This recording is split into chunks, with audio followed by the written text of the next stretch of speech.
Muito boa tarde a todos presentes e os que acompanham pela internet. De acordo com o regimento interno, a Câmara Municipal de Sarandi é necessária a presença de 1/3 dos membros da Câmara para a abertura da sessão. 4 vereadores mirins apresentam justificativas de ausência, portanto, temos o quórum necessário conforme exigido no regimento interno. Assim sendo, havendo número legal, declaro aberto a 12ª sessão ordinária mirim do ano de 2024. Peço à nobre vereador mirim Sara Ribeiro para que faça a leitura do texto bíblico e peço a todos que se coloquem de pé.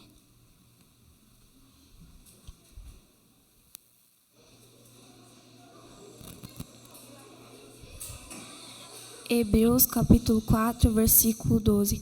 Porque as palavras de Deus é viva e eficaz e mais penetrante do que qualquer espada de 2 gumes, e planeta até a divisão da alma e do espírito e das juntas e medulas, e aptas para discernir os pensamentos e intenções do coração.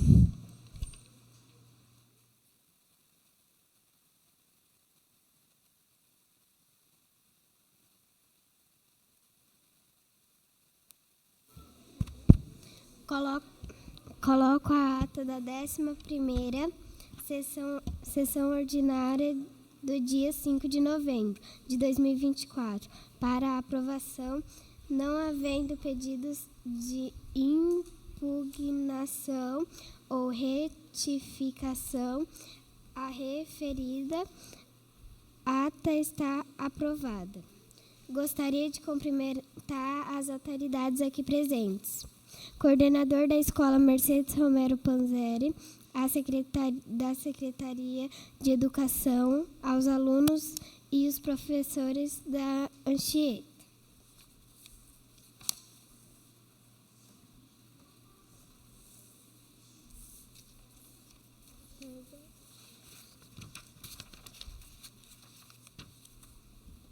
Solicito ao primeiro secretário que faça a leitura da súmula das indicações apresentadas.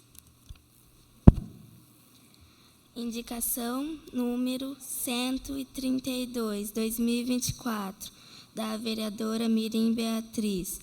Indica ao senhor prefeito que se realize a operação tapa-buracos na rua das Dalias, Jardim Verão, em Sarandi. Indicação número 133, 2024, da vereadora Mirim Brenda.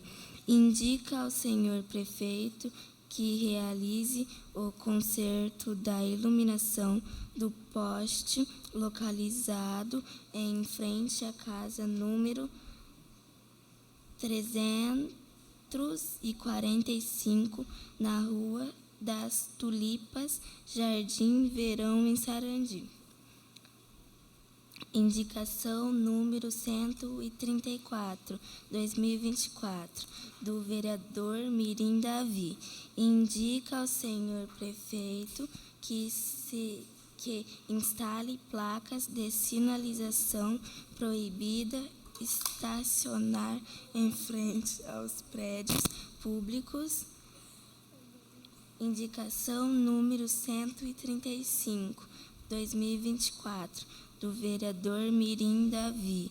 Indica ao senhor prefeito que promova serviço de atendimento psicológico nas escolas do município. Indicação número 136, 2024, dos vereadores mirins Jones, Maria Victória, Rafael e Sara.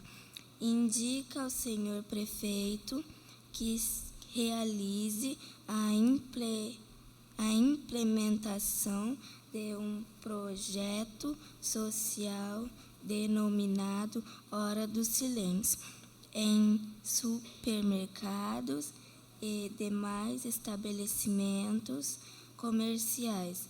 A indicação se justifica pela necessidade de ser oferecida experiência de comprar às pessoas com poucos estímulos sensoriais, tornando esses transtornos do espectro autista. Indicação número 137, 2024, da vereadora Mirim Maria Clara. Indica ao senhor prefeito que instale espelhos no banheiro da escola municipal. Professora Darcy Aparecida Pereira Mochi. Indicação número 138, 2024, da vereadora Mirim Maria Clara. Indica ao senhor prefeito que realize reparos nos telhados das salas de aula da Escola Municipal Professora Darcy Aparecida Pereira Mochi. A justificativa se dá pelo fato de haver muitas goteiras na sala. Indicação número 139, 2024, da vereadora Mirim Maria Victória. Indica ao senhor prefeito que amplie as câmeras de monitoramento para além das praças e priorize a Avenida Londrina na área central do município. A indicação se justifica para proporcionar mais tranquilidade à população sarandiense. Indicação número 140, 2024, da vereadora Mirim Vitória. Indica ao senhor prefeito que realize o conserto das grandes quebradas na escola municipal Padre José de Anchieta. São essas as indicações apresentadas, senhorita presidente.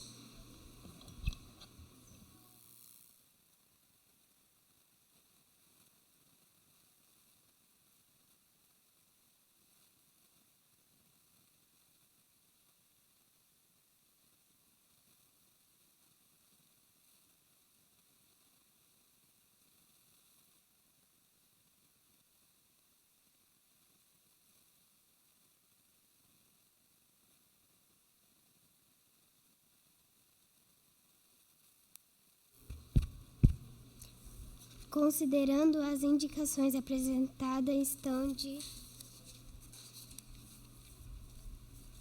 acordo com o regimento interno, logo elas deferidas por esta presidência. Solicita ao primeiro secretário que faça a chamada dos vereadores inscritos para usarem a palavra no pequeno expediente, lembrando que é só sobre as matérias da ordem do dia. Maria Victória e Sara Ribeiro.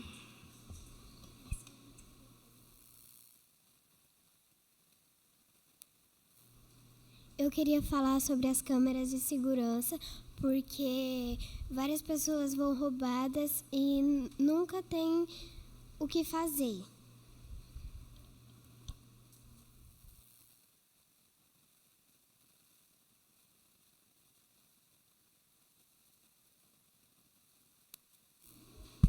Sara Ribeiro.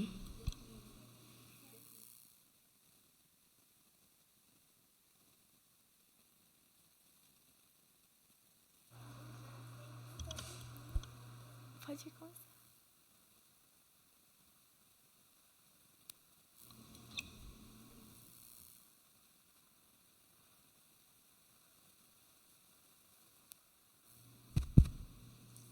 Em razão da inexistência de número legal, não daremos início à ordem do dia.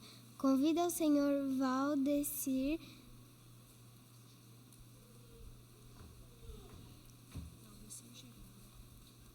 Jerônimo do Nascimento, coordenador pedagógico da Escola Poedista Cecília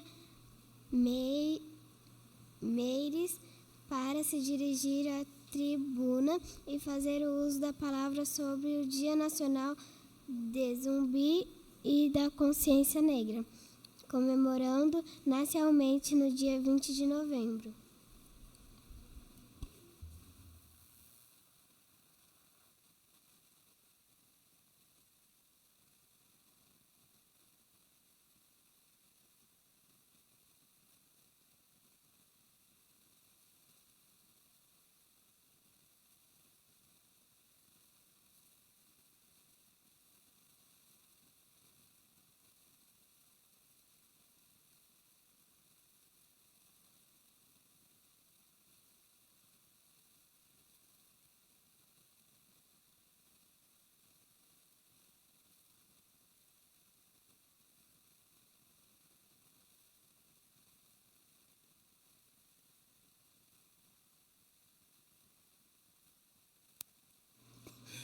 Boa tarde a todos.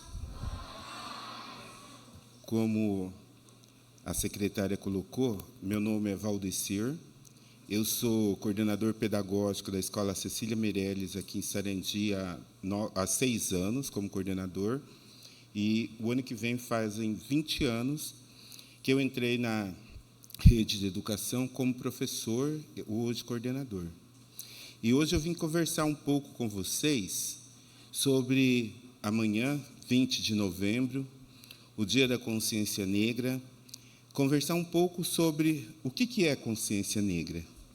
Porque, na maioria das vezes, nós escutamos socialmente um discurso que ele é de senso comum. Para quê Dia da Consciência Negra? Se tem Dia da Consciência Negra, tem que ter o Dia da Consciência Branca, japonesa, mas tem um fundamento desse Dia da Consciência Negra. E, inicialmente, eu gostaria de que nós ouvíssemos uma música, e essa música, eu gosto muito dela, porque ela fala muito da nossa cultura, da história do povo negro nesse país, e só para a gente prestar bastante atenção.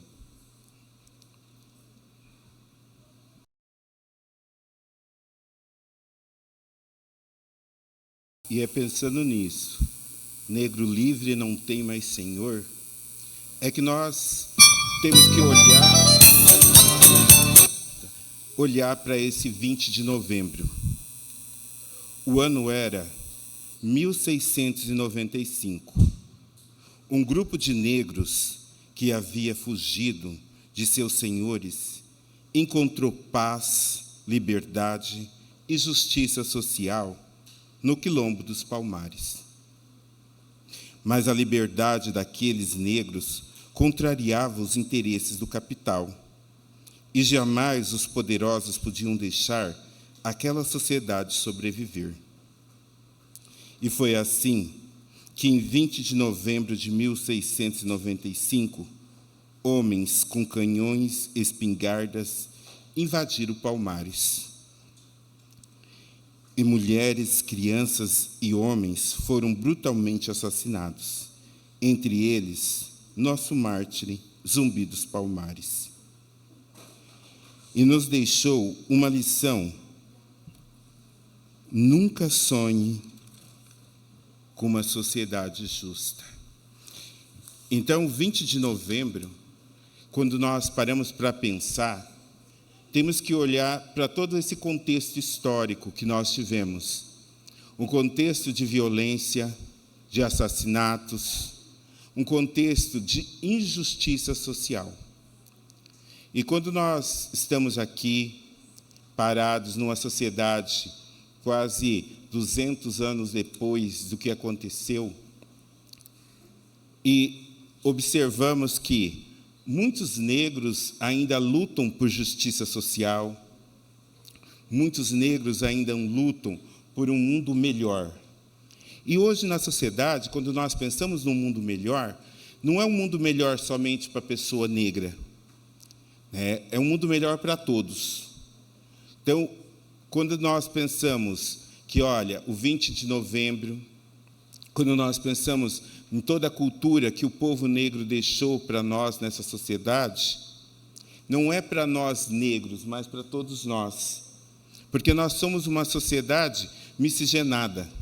Muitas das vezes, a sua pele é branca, mas lá atrás você teve um ancestral que era negro.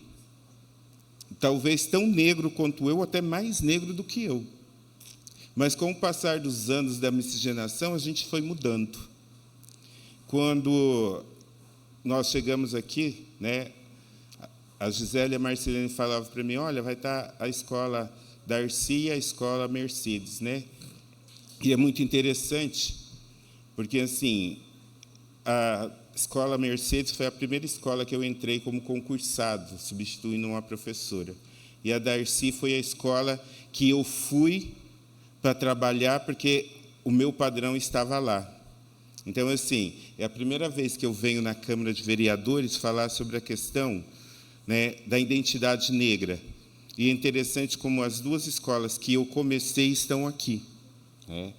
E é importante também, quando a gente pensa nessa questão de negritude, na questão da justiça social, eu fui aluno, como vocês que estão aqui, eu fui aluno da rede pública de Sarandi. Então, eu comecei numa escola de Sarandi com 7 anos de idade, e eu fui alfabetizado, eu fui educado, e eu cheguei hoje como coordenador pedagógico na cidade de Sarandi, mas essa foi a minha trajetória. E por que eu coloco isso para vocês? Porque muitas das vezes, nós, crianças pretas, quando somos lá, principalmente na década de 80, quando eu comecei a escola, nós não tínhamos espaço. Então, o nosso destino já estava determinado. Olha, eles vão para a escola, mas não vão aprender muito, eles vão aprender só um pouquinho e logo vão sair. Eu chego na escola com um irmão mais velho que não conseguia aprender a ler. Sabe quantos anos meu irmão ficou no primeiro ano? Quem adivinha? 5 vezes. Então, meu irmão ficou 5 anos no primeiro ano. E, nesse momento, meu irmão era conhecido como o neguinho burro do primeiro ano. A criança que não conseguia avançar, não conseguia avançar. E, quando eu entrei, eu já estava determinado que eu também seria a mesma forma do meu irmão seria a minha, eu também não ia avançar. E eu contrariei as expectativas daquele momento. E aí, nós temos que começar a questionar o que está posto para nós desde que somos crianças.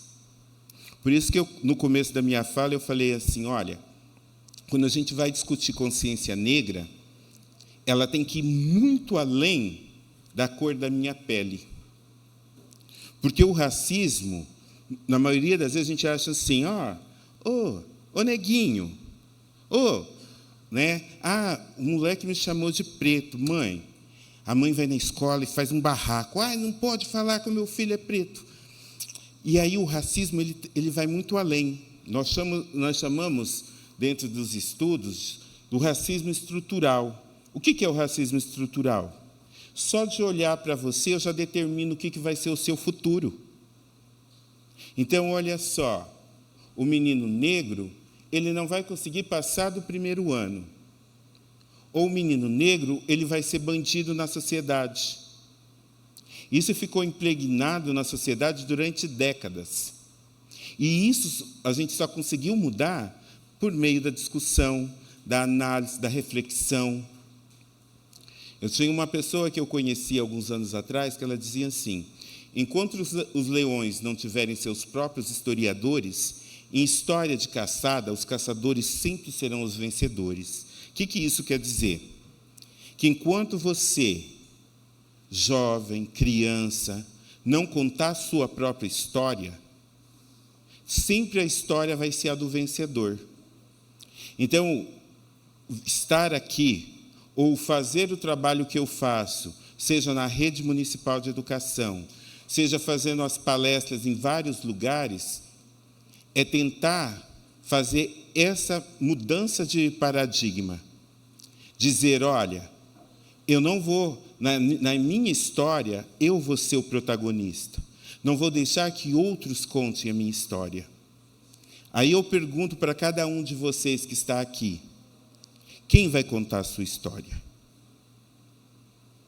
Criança, classe média, média baixa de Sarandi. Vocês vão deixar que outras pessoas contem a sua história?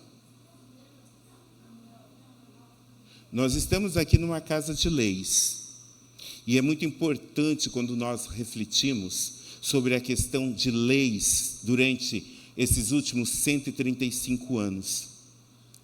135 anos desde a abolição da escravatura. E nós, muitas das vezes, fomos, por força da lei, impedidos de estudar. Porque lá no início do século XX, negros não tinham direito a ir para a escola. E como nós não tínhamos direito a ir para a escola, nós não tínhamos direito a ter uma qualidade de vida melhor. Então, durante décadas, na história da minha família e na história de muitas outras famílias negras, o que sobrava para nós era o resto da sociedade. Hoje, nós estamos numa luta constante. É uma luta por cotas, é uma luta por cotas no serviço público, que até eu achei interessante, esse último concurso de pedagogo teve, a cota. E aí, um dos pedagogos que entrou por essa cota. Então, assim, já é uma mudança, a gente vai mudando a sociedade. E empretecendo, porque antigamente a gente dizia muito isso.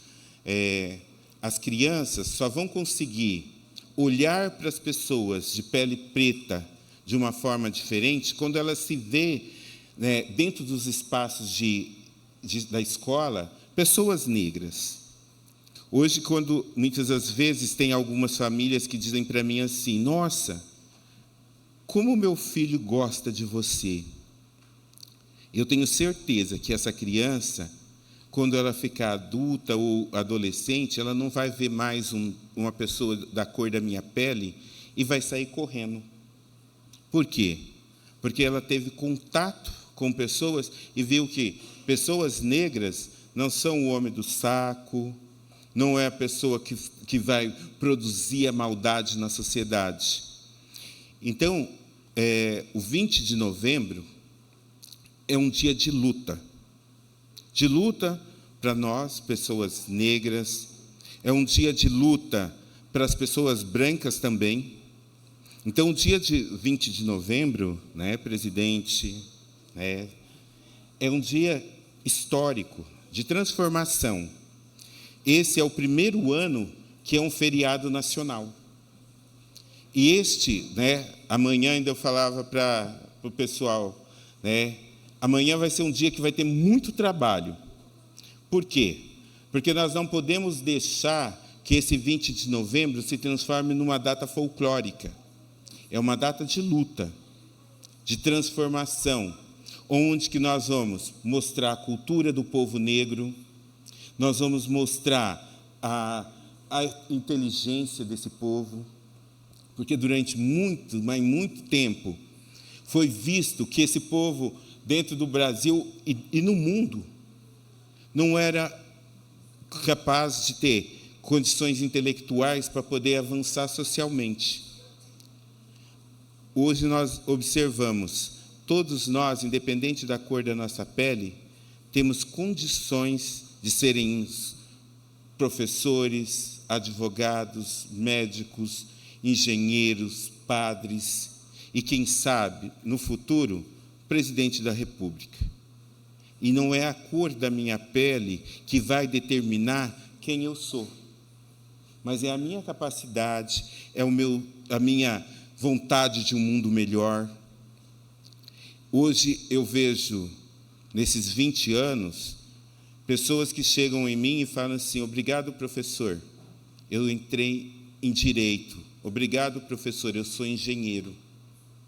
E quando eu olho, até vindo para cá e olho para o passado, eu fico olhando para o menininho preto que entra na escola e o seu destino estava traçado lá atrás. Se eu tivesse acreditado que eu não tinha condições, quantos alunos que hoje são ex-alunos meus que estão aí na sociedade teriam perdido essa oportunidade? Então, venho aqui um pouco conversar com vocês. É prazeroso.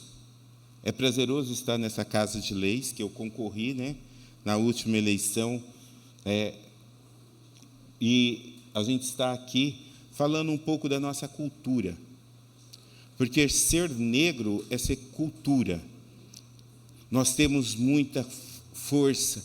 É um povo que chegou aqui, como diz a música, dentro de navios, que foi chicoteado, que foi assassinado, mas que não deixou a sua fé, que não deixou a sua coragem se perder. Nós temos que ter muito, mas muito orgulho de quem somos. Tá? Eu quero passar um desenho para vocês. Quem gosta de desenho aqui? Eu tenho 50 anos, mas eu adoro desenho. E esse desenho ele vai falar um pouco para nós, tá, desse racismo estrutural.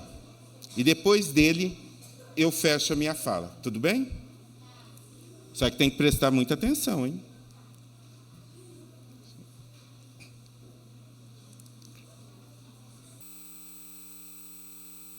Esse pedaço aqui, depois, quem tiver interesse, pode pesquisar no YouTube. Tem lá no YouTube esse filme.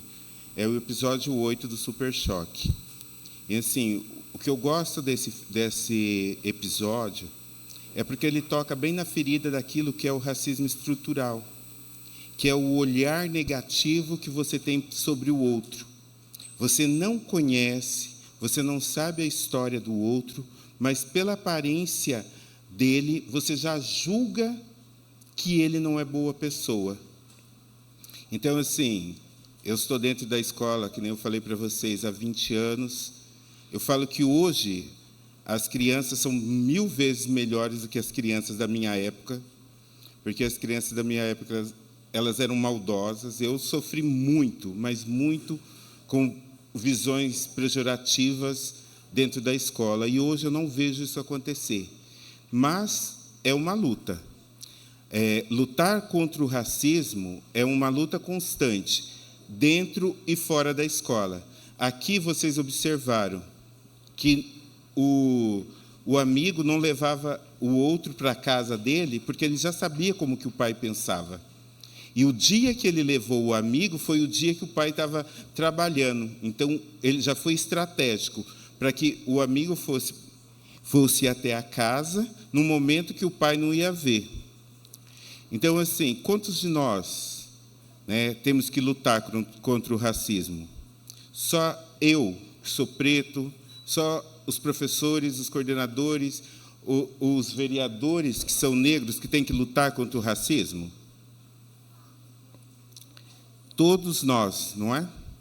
Então, é uma luta, e é uma luta que é de valorização, de respeito, de dignidade. É uma luta por uma cidade melhor. Quando a gente olha para a Casa de Leis, quanto que a gente precisa pensar em políticas públicas, que vão melhorar a vida de todos. Nós queremos áreas de lazer, nós queremos cultura só para os negros? Não, para todos. Então, assim, eu termino a minha fala essa tarde com vocês, lembrando de um trabalho quando eu fazia com com os jovens da minha igreja.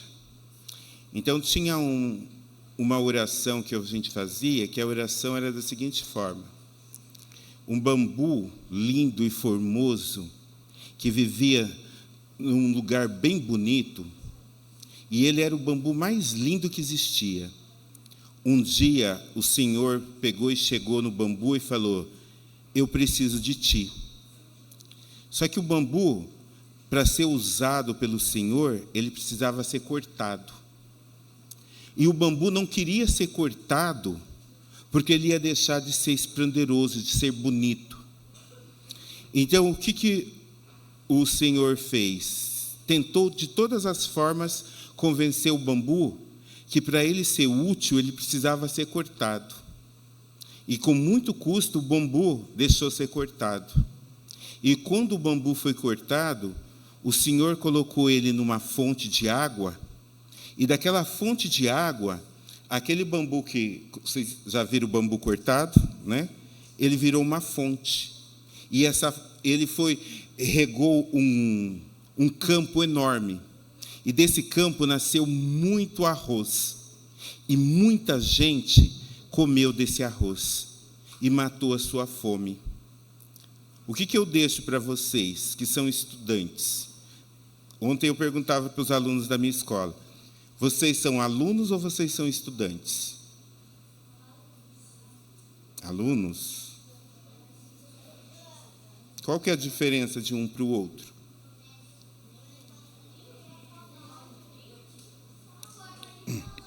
Será? O aluno é aquele que vai para a escola e, olha, a professora Cida está ali, né? A professora está lá na frente, dá aula, e dá aula, e dá aula, e explica uma coisa, explica outra. Quando termina a aula, o aluno chega em casa, joga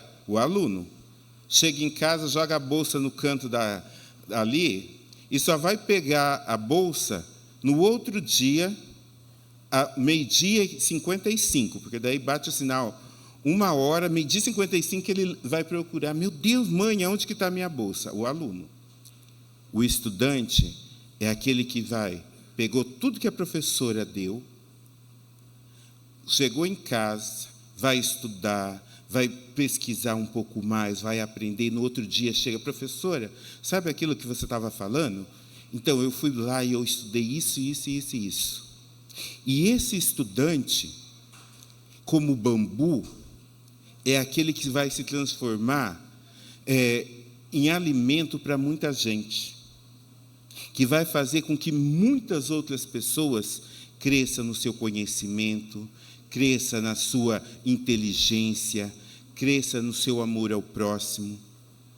Então, que essa tarde que nós estivemos aqui, com o filme do Super Choque, com um pouco da minha fala, que eu não quis prolongar muito para não ficar cansativo, que isso tudo seja fermento para que vocês possam, no futuro, estarem aqui, seja em Sarandi ou em qualquer outro lugar que vocês estiverem, lutando por um mundo melhor, lutando por um mundo com menos racismo, com menos discriminação.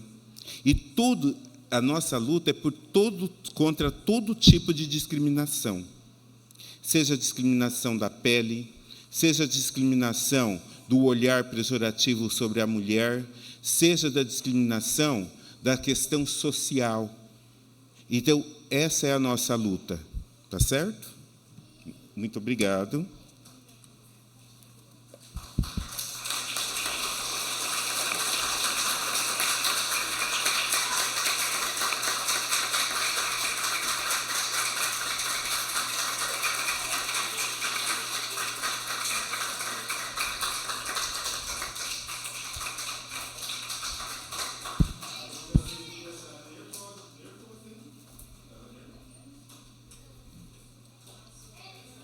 Quero manifestar meu agradecimento em nome da Câmara Mirim de Sarandi ao senhor Valdecir por sua fala e representatividade.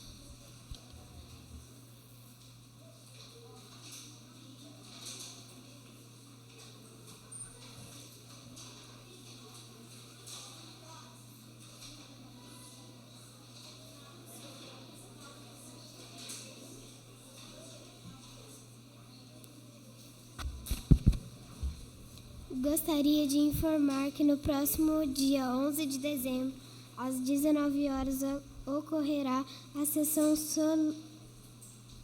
solene de encerramento de mandato dos vereadores mirins, eleitos para a segunda legislatura. Convido a todos para participarem. Agradeço a presença de todos que se fazem presente e aqueles que nos acompanham pela internet. Nada mais a tratar, declaro encerrada a sessão.